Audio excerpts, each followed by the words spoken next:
As a beginner, everybody wants to know about the best and the strongest characters who are worth leveling up. So here are 10 of the best 4-star characters in Genshin Impact who will not only carry you through your early journey, but they will be extremely powerful in the late game too. At number 10, it is Barbara. Barbara is a hydro healer and you can obtain Barbara for free after reaching adventure rank 20. Barbara is a good healer. Apart from healing, Barbara doesn't offer anything else except a little bit of hydro application, which is useful for vaporize reaction, but Barbara gets outclassed by all the other healers. Still, Barbara is a solid healer if you are just starting Genshin Impact, and she can easily help you survive most of the early game content. Next is Noelle. Noelle is a Geo character and you can obtain a guaranteed copy of Noelle from the beginner banner. Now Noelle is a pretty good overall character. She can output a decent amount of damage and she also has pretty good survivability with her elemental skill which creates a shield, and she can also heal herself and her allies. So you can run Noelle as a DPS or a shielder slash healer, and she is one of the best early game characters because of her survivability and damage, and her best weapon is a 4-star craftable weapon, White Blind. Now apart from all this, she really falls off in the late game as Geo as an element is not that great and it doesn't have any synergies or reactions like other elements. Still, if you love Noelle, you can definitely run her. Next is Kaya. Kaya is a really underrated character. He offers a good amount of damage and Kaya applies a lot of cryo with his elemental burst, which is really good for the melt reaction. And if you don't know about all of the reactions, I'll make a future video about all of the reactions explained and also ranking them. So feel free to subscribe so that you get notified for that video. And while you're at it, give this video a like too. The melt reaction occurs between the pyro and cryo elements. So in short, melt reaction amplifies the damage that enables the melt reaction. So with the melt reaction, Kaya can output a massive amount of damage, and he can also be used as a support character with his elemental burst, which will continuously apply cryo on enemies so that your pyro character can take advantage of the melt reaction. You can obtain a free copy of Kaya from completing the quest Crash Course, which will be the first quest that you do when you start Genshin Impact. Next is Kuki Shinobu. Now Kuki Shinobu is a electro healer slash sub DPS. Now Kuki's healing and her sub DPS capabilities are not that great, but the thing that makes her a great character is the Hyperbloom reaction. Hyperbloom is a reaction that occurs when you apply electro on a dendro core. It shoots the dendro core like a missile towards the enemy, which does damage based on the elemental mastery stat of the character that triggers the Hyperbloom. So in this case, Kuki Shinobu. So she is especially good in the Hyperbloom reaction because of her elemental skill that has a 100% uptime, and you just need to build Kuki Shinobu with a lot of elemental mastery and you will do a lot of damage. And she is the only character in this list that will get massively more powerful in the late game when you level her up to level 90, because that's how the Hyperbloom damage is calculated. It is calculated with the level of the character and the elemental mastery stat alone. So leveling Kuki Shinobu up to level 90 is a worthwhile investment, and she is the best character for Hyperbloom in Genshin Impact right now. Number 6 is Sucrose. Now Sucrose is an Anemo character. She offers great crowd control with her elemental skill and her elemental burst, and as an Anemo character, she has access to the Viridescent Vendrier artifact set, which decreases the resistance of the element infused in a swirl by 40%, and swirl is the reaction that occurs when Anemo comes in contact with pyro, cryo, hydro or electro element, and Sucrose also provides elemental mastery boost to your entire party from her passive talents. Overall, Sucrose is a great crowd control and a support character who can both buff your team and debuff the enemies, and if you're running an elemental reaction team, you can't go wrong with Sucrose. Next is Beidou. Now Beidou is an electro character. She's a great sub DPS and can also be used as a main DPS. Beidou mainly relies on her elemental burst, which shoots lightning when your active character does a normal attack, and this lightning can bounce between different enemies. So she's really good for AoE situations, and you can run her with the Dendro Traveler to make use of the aggravate reaction that increases electro damage. So she can be a really good DPS or a sub DPS, and she is an absolute great character. You won't regret using her. Next is Fischl. Now Fischl is another electro sub DPS character, and Fischl excels at her job as a sub DPS. Using Fischl's elemental skill summons Oz, who will stay on the field for a very long time and continuously deal electro damage to nearby enemies, and you can have a 100%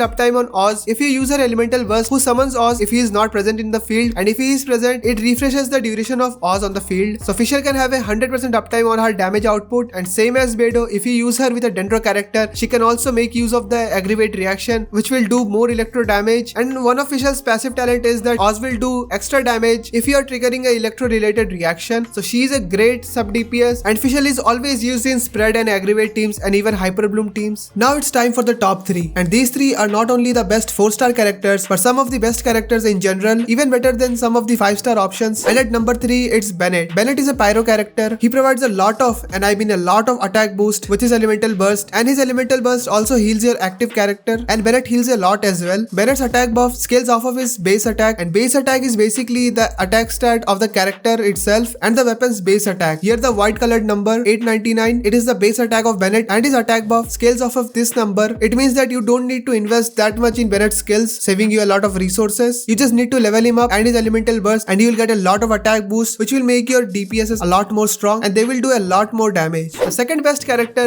is Xingqiu. Now Xingqiu is a Hydro character who is great as a sub DPS. He can apply a lot of Hydro, which is essential for the vaporize reaction, which will result in more damage. And Xingqiu also gives damage reduction with his elemental skill, and when his elemental skill ends, he also heals the active character a little bit. Nothing more is to say about Xingqiu. He's a very strong character and you should definitely get him if you don't have him, and he is especially good and a necessary teammate for the next character, who is arguably the best 4-star character in Genshin Impact, and that is Xiangling. Now Xiangling is a pyro character who is a sub DPS, a DPS and a support all in one. She can do massive amounts of pyro damage with her elemental burst thanks to the vaporize reaction, which occurs when a pyro attack hits an enemy with Hydra applied on them and vice versa. So this is why Xingqiu is the best teammate for Xiangling. That way Xiangling can vaporize all her attacks and can do massive amounts of damage, and she is the character that is essential for any vaporize and reverse vaporize teams, and if you invest in her now, you will definitely not regret it. She is one of the best characters in general and arguably the best 4-star DPS character. And if that was not enough, you can obtain a copy of Xiangling for free after completing the 3rd chamber of Spiral Abyss. So if you don't have Xiangling yet, get a Xiangling. She will carry you through your entire journey of Genshin Impact. And there you have it, the top 10 best 4-star characters in Genshin Impact, which you will not regret leveling up and will be extremely powerful in the late game. And most of the characters in the list can be bought from the Paimon's bargain shop. And if you're watching this video till now, it means that you really enjoyed this video. So it will be really great if you can like this video. And for more content like this, you can subscribe this channel so that you don't miss out on such content. And I will see you guys in the next video. Till then, watch this video right here.